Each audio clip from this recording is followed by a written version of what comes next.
Hello, everybody, dear friends of Southern Barbell, and welcome to this new episode of our podcast, decameRaw. Here, Italian coach and the archaea lifter at my left. And it's such a great honor to say, hi, folks, Dr. Mike Israetel here from Reinassance Periodization. Thank you. Thank you for having me. Thank you so much for being here, Mike. It's such a great opportunity for us to talk with you since you are like our favorite muscle superhero. Can we say that? Sure. Super villain. And we are huge fans about your training methods, your training view about things, and your breakfast, actually. We like the picture of your breakfast. We are a huge fan of that. Oh, awful. You have terrible food taste. So let's say that with this opportunity, we would like to give a precise goal to this interview because we would like to introduce to you some of the most common practice approaches and myths here on the powerlifting and bodybuilding environment in Italy. And we would like to know your opinion about that, since we think that this stuff is not scientific based, is due to kind of ignorance and stupidity. So we really would like you to agree with us, and especially to have your opinion and debunking about some things. So if we all agree, I'd like to give the word to Claudio to start this chat. Thank you. we would never have imagined being able to do this interview, and we want to say it. We are sincerely excited and euphoric, as you are a myth and a point of reference for us, both as a character and clearly for the clear and scientific cut of your content and the whole group Reinassance Periodization. So how are you, and how is the mass face going on? As you can tell by my face, it's on. Yeah, okay. I'm big and mean and ready to debunk Italian training myths. So let's do it. Okay. So as you can imagine, we will be here talking for hours and hours. We read your books and we watch your videos and listen to your podcasts. Please buy the new book of Reinassance Periodization, Scientific Principles of Hypertrophy Training. Please buy it so and much. Read it. Read it. Read it. The first question, the first topic. Here in Italy, some characters in the natural bodybuilding environment used to train bikinis by making them do things like a triple, double, and even single. For example, on deadlift, claiming that neural stimulus is fundamental for hypertrophy. In other words, there is a current of thought here in Italy that maintains that for natural subjects, doing powerlifting, just doing powerlifting is the key for hypertrophy. What is true in this, and if there is something true? Of course. Yeah, unfortunately, not just in Italy, but around the world, people like to justify nonsensical views of training by caveating them and saying, well, if you're natural, then this is how you train. And the other side, they say, well, you know, if you're natural, you train like this. But if you're taking supplements, then you train like this other really stupid way that makes no sense. Because if you ask professional bodybuilders who are on steroids, you know, why are you squatting halfway down? They say, well, you know, I'm on growth hormone. And you're like, okay. So like, does your ass get inflamed and it hurts to go down all the way? So for the myth, you know, it's actually very common, I think, in natural circles to try to justify powerlifting as a complementary training strategy that makes you better at hypertrophy, because I think there's a big mixture of people that train for powerlifting part of the year drug-free and train for bodybuilding another part of the year. So because a lot of people in the natural lifting community powerlift and bodybuild, they would like there to be more synergy between the two than there is. But if you get advanced enough, they start to kind of come apart. The thing is, is neural activity important for muscle growth? Yes. Can you get incredible amounts of neural activity from higher repetitions, like sets of 5 to 10 to 15 to 20? Absolutely.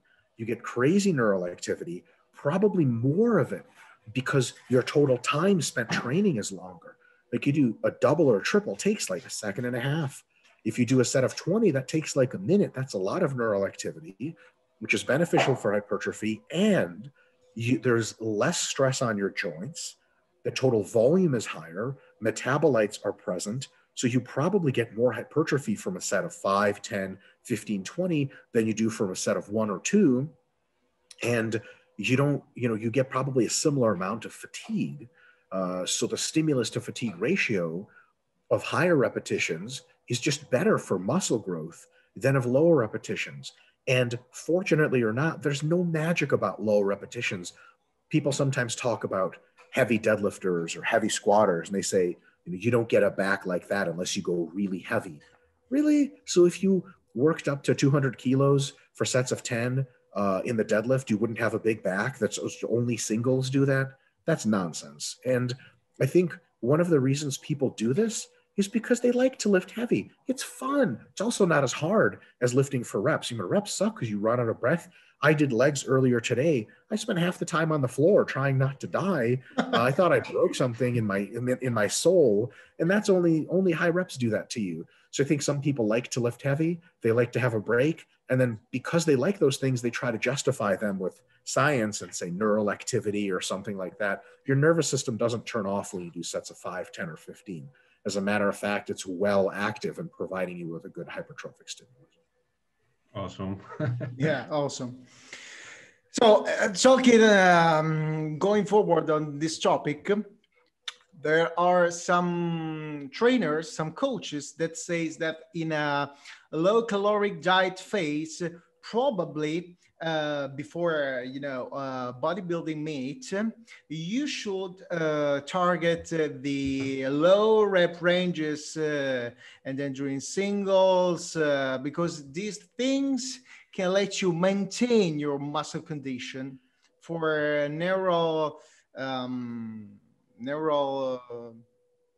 stimulus.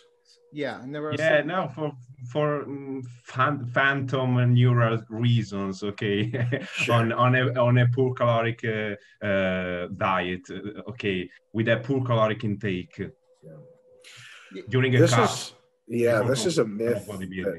This used to be a very common myth in the United States as well, in America, and it was perpetuated through probably a misinterpretation of at least one study, probably no more than a few, that showed that you can conserve muscle mass if you go heavy, but with very few repetitions and few sets during a taper period for a peak, you can conserve muscle.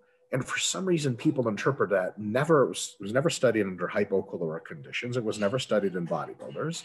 People just assumed that going heavy has some magical effect on sparing muscle. It doesn't. As a matter of fact, the most important part about keeping muscle on your body in a fat loss diet is volume, the number of sets you do, and making sure you push each set relatively close to failure, 3 reps or less. Pushing yourself hard and doing lots of volume is the key. Now, once that's true, you can go heavy or you can go lighter. But towards the end of a bodybuilding diet, which one of those is more sustainable? Which one is more psychologically beneficial? I actually just wrote, I was writing lectures for YouTube, and I cover this on one of the lectures. When you are cutting in a fat loss phase, your endurance goes up. You guys, when you're fatter, squatting for reps sucks because you run out of breath and you're like, I'm too fat and your lower back hurts. When you're leaner, you can do reps really, really well. And sometimes you don't even lose high rep strength. On the other hand, when you're much leaner and weaker and tired in bodybuilding, strength lifting sets of 3, 4, 5 reps, that tends to go down a lot, which if you still train it hard, it'll save your muscle. But psychologically, imagine you used to squat 150 kilos. 2 weeks later, you're doing 145 for the same reps. 2 weeks later, 140, you're like, oh my God, this is the worst contest prep ever. That if you squat 100 instead, you maybe will do 100, 102.5, 105 for the same reps because your endurance is improving. Both can spare muscle mass just as well, but one is just much more tenable than the other. And I don't know about you guys, but if I have to like really get focused to do reps, you just kind of, you could always do another one. Strength lifting, fuck, if I'm tired and hungry, I don't want to lift heavy. The first rep, you're like, oh, this isn't even worth it. I can't even do this. So another thing is, this is a particular point, when you get very fatigued, your ability to maintain stability and be athletic under heavy loads goes down, which means slightly, and also you're in a state of under recovery. So your injury risk is a little bit higher than normal. Do you want to lift heavy when your injury risk is higher than normal? Or do you want to lift higher reps when you probably won't get hurt? Both save your muscle the same, but the higher reps just makes more sense, which is why a lot of bodybuilders, most bodybuilders through the ages, started training higher reps closer to a show.